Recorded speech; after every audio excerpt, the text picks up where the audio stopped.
healing processes after this, because it comes in stages. You know, you could be at this stage where you say, I'm a victim, and heal on that. It was him. All of it.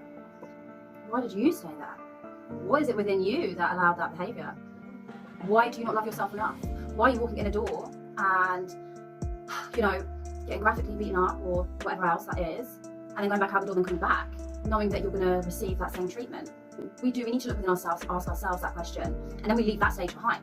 You know, instead of saying, I'm a victim, he done that, start saying, do you know what? I had low self-worth. I had no confidence, you know, yeah, he completely dragged me under. Or, you know, I had to see my parent beat my other parent up, and it was really hard. And from that situation, that's all I ever knew.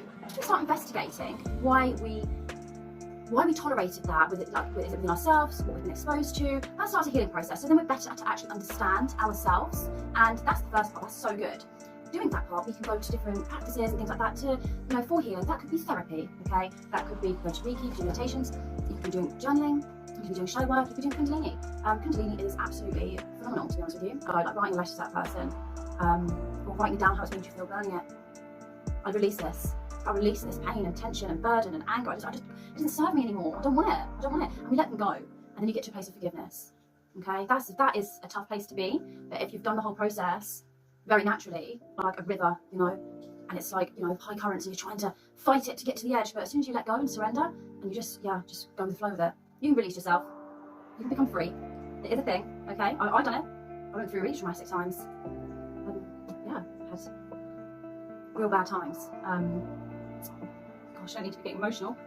But yeah, I had bite marks all over my body. So yeah, it was really tough, really tough. And I had to investigate and find what was within me. But that wasn't, you know, didn't end there, absolutely not.